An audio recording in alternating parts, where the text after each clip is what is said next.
Hello प्यारे बच्चों, ये है हमारी डे 30 की वर्कशीट जिसमें समझ के ऊपर आधारित आपको 6 प्रश्न दिए गए हैं। आइए देखते हैं इनमें क्या दिया हुआ है। पहला है हमारा, ऐसे 6 वस्तुओं के नाम लिखें जिनका वजन 10 किलोग्राम से ज़्यादा तथा 20 किलोग्राम से कम हो। देखो कौन कौन सी वस्तुएं हो सकती हैं ऐसे बच्चों। कार का टायर हो सकता है, ठीक है, इसका वजन 10 से 20 किलो के बीच होगा। 12 किलो चीनी का पैकेट होता है, ठीक है, इसका देखो 12 हो गया। 15 किलो की चावल की बोरी हो गई। 2 बड़ी रजाई हो गई जिनका करीब करीब 5.5 किलो वेट हो सकता है, 6 किलो हो सकता है, तो 12 ही हो गया इस हिसाब से। 5 ईंटें हो गई, अगर एक ईंट का वजन हम 3 किलो मान के चले तो 15 तक हो सकता है। कैरम बोर्ड हो गया, ठीक है।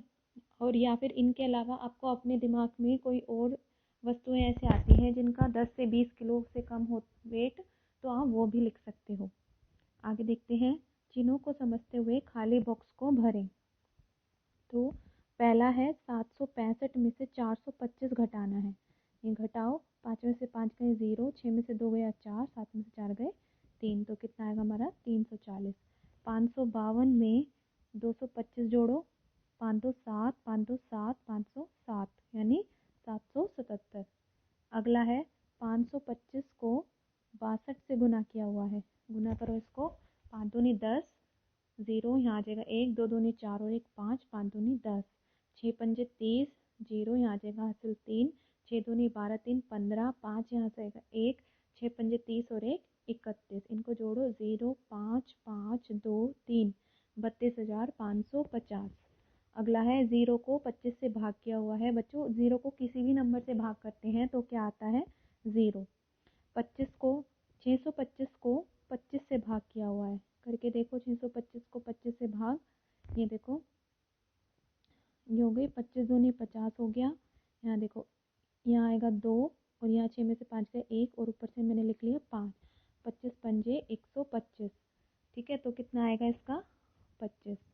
अगला देखो, सुरेश के पास 525 रुपये हैं, उसके दोगुने से 75 रुपये कम ममता के पास हैं, बताएं ममता के पास कितने रुपये हैं। देखो सबसे पहले हम देखते हैं सुरेश के पास कितने हैं 525 रुपये, ठीक है। फिर उसके दुगने से, यानी सुरेश के पास जितने रुपये हैं इसके दुगने से 75 रुपये कम, यानी अगर हम इसका दुगना कर दें उसमें से 75 घटा दें तो हमारे पास ममता के पास जितने रुपये हैं आ जाएंगे।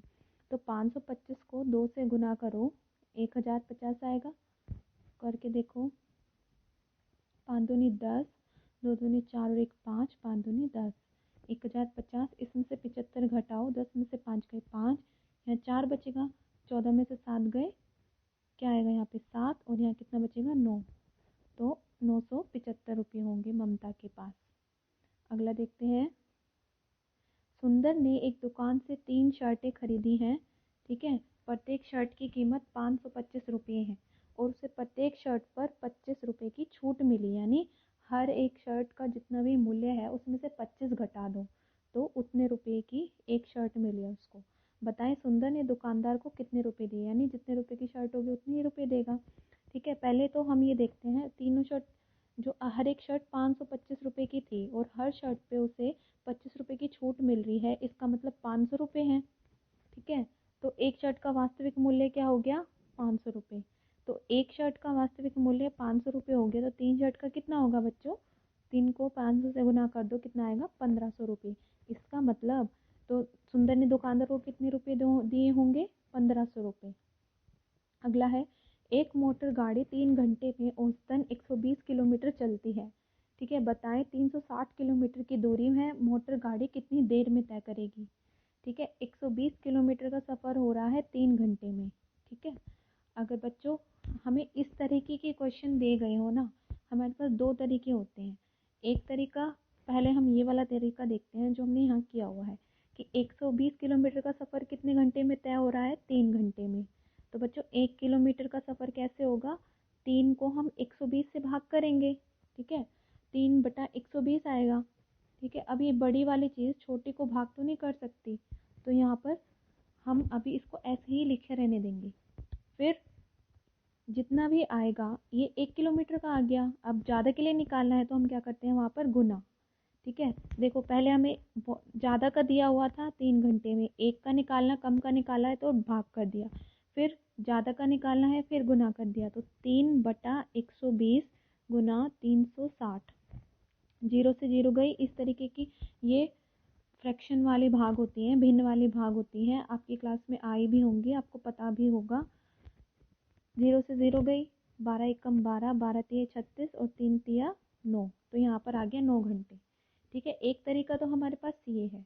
दूसरा तरीका क्या है बच्चों, हम ना क्या करते हैं, हमें ये फॉर्मूला पता है, चाल क्या होती है, समय, चाल होती है दूरी बटा समय, है ना। चाल का फॉर्मूला पता होगा, speed is equal to distance upon time. तो दूरी बटा समय का मतलब होता है, अगर हमें दूरी निकालनी है तो हम चाल और समय को गुना कर देंगे। समय चाहिए, समय का फॉर्मूला क्या होता है, चाल दूरी बटा चाल।